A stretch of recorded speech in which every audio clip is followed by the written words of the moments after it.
I can look back and definitively say that some of the biggest changes or different directions or clarifying moments in my entire business has come from what I have learned in a big group setting from one hot seat.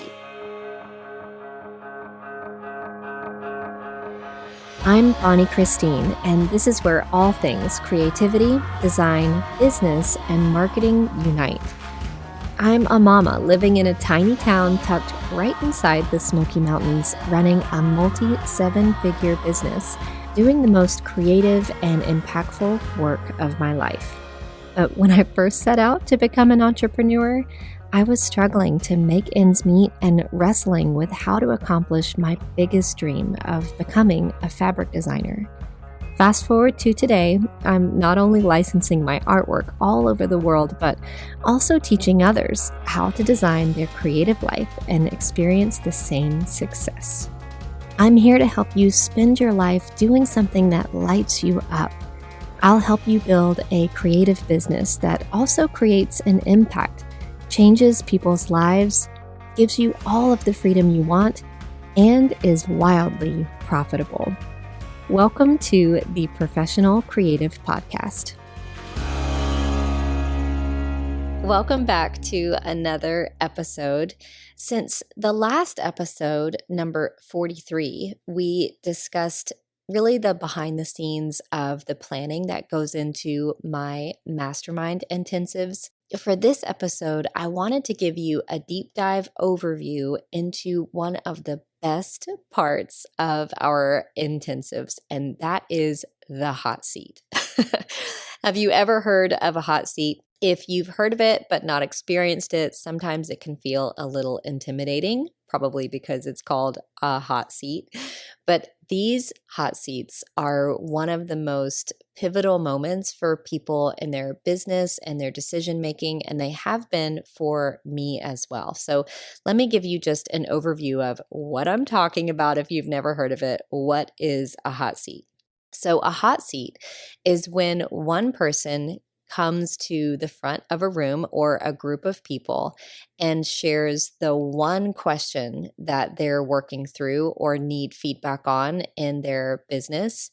And then the entire room spends some time giving them advice. So you can imagine if it's a room full of incredible, smart people, this is really when the mastermind really shines.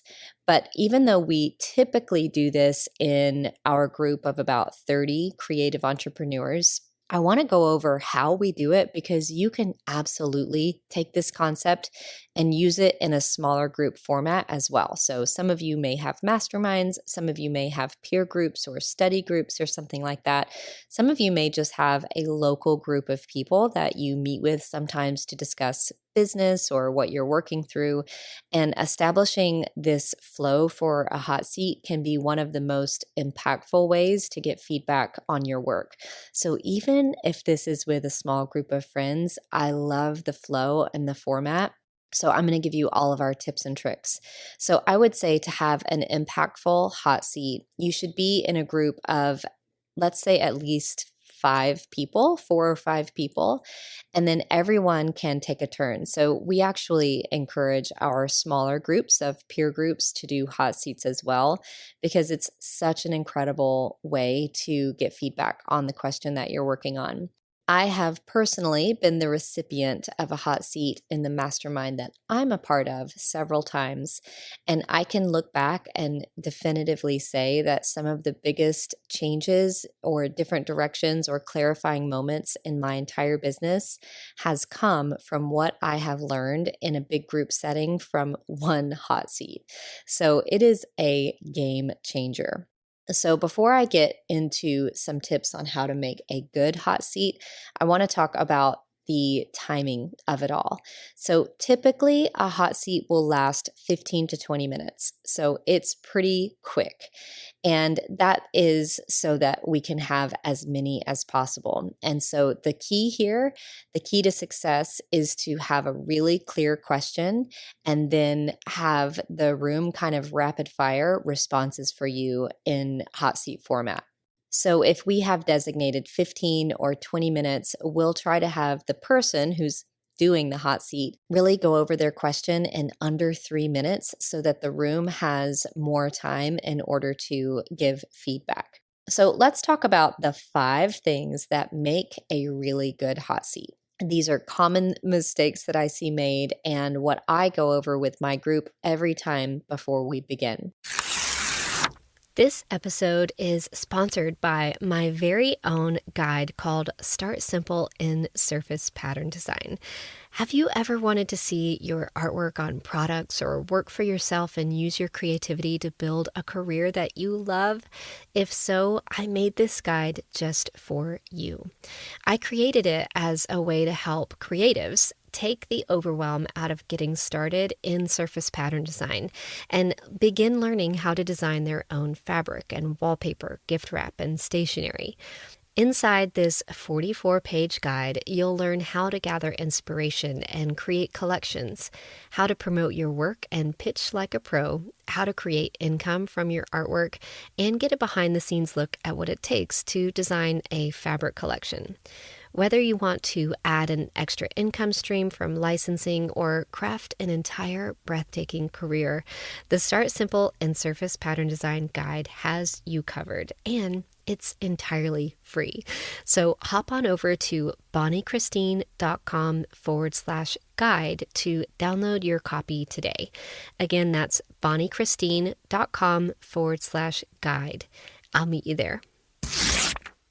So number 1 is a concise question. We really must have a very clear and specific question so that the group can answer.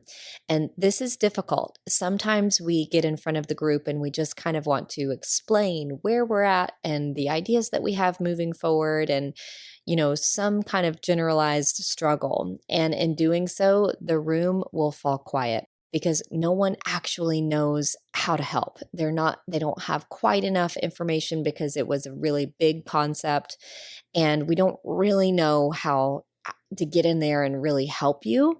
And so typically the feedback will struggle. But if you ask a really clear question, for instance, how to increase the number of people I have signing up for a particular workshop, something like that, right? Then all of the sudden ideas start popping up into people's head that are listening, and the feedback will really begin to flow. So a concise question is absolutely key. And I suggest that you kind of write down your question so that you're not thinking off the cuff in front of everyone. So write down your question and then go have someone read it before you actually begin your hot seat to give you feedback and see if it's as clear as it can possibly be. And then when you're ready to do the hot seat, it would be best if you just read your question off of a piece of paper so that you don't waste time kind of thinking through it on the go, right? So I already said, number 2 is getting feedback on your question beforehand. So refining your question, talking it over with someone privately, just so that they can see and maybe ask any questions beforehand. Now, number 3 is difficult, but so important. Once you finish your question, it's time to zip it up. Try not to say anything else, because if you do, you're just wasting the time that you have that you could potentially be getting feedback in.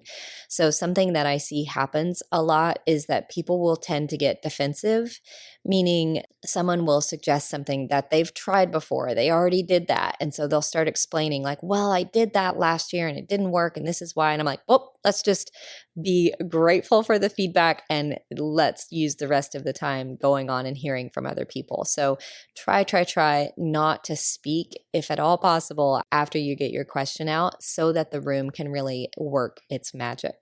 The one exception is number 4, if someone in the group has what we call a clarifying question. And so this typically happens if your question isn't quite as clear as it could have been, and someone in the group just needs a little bit extra information before they have any advice. So they'll say, oh, I have a clarifying question. And so they'll ask it. And of course, you respond to clarify, then go back to listening mode. Now, number 5 is actually for the people in the room, and this is to stay on task. Oftentimes what can happen is that someone will ask a question and the room kind of twists and turns it into something else. Like a great example of this is if you share the name of your workshop and you want to know how to drive more people to sign up for it, and the room starts talking about the name of the workshop and how you could, make it better or more impactful. Well, that wasn't your question, was it? So as the host of a hot seat session, I always try to make sure that the room stays on topic and really addresses the question that was asked, unless something comes up and we all decide, including the hot seat receiver, that, we should shift this question around.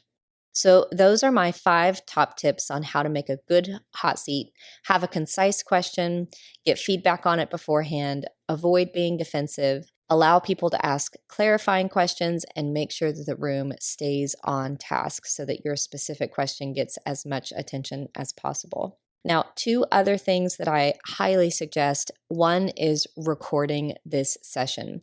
So it's really difficult to get back home and try to remember what everyone said. And when you're in a hot seat, it's kind of exciting and maybe a little nerve-wracking too. And so trying to take notes or remember what everyone says is really difficult. So if you are virtual, say you're on Zoom, well, great, you'll have a recording already. But if you are in a room in person, what we do is have the hot seat receiver record it on their phone. And so we'll have someone kind of running the phone around the room. So people raise their hand and we walk over to them and make sure that we capture whatever they're saying on the recording device so that the hot seat receiver can go and listen to that feedback later on and really soak it in and consider what was shared. Finally, I always like to try to incorporate some kind of follow-up or accountability. A lot of times we'll be talking about big ideas and maybe shifts in the business. And I always like to say, well, okay, so when are we going to do it? When are we going to implement it? Let's put a deadline on this. How long do you need to implement or something like that? So if it's applicable, I always recommend having some level of accountability with the person who got so much feedback and set up a way to follow up with them. So that's a wrap. This hot seat is an incredible exercise to do with a small group or a big group. It's super impactful. It's always also one of our favorite parts. It's really fun to really do a deep dive into what everyone is, going into in their business. And honestly, a lot of times it's where the majority of people learn the most as well, because hot seats will typically cover tons of stuff that like everyone in the room is actually benefiting from as well. So go try one of these out. Have so much fun in doing so. I hope that you've enjoyed this episode, and I will see you next week, same time, same place. Create the beauty that you want to see come alive in the world. And remember, there's room for you. Bye for now.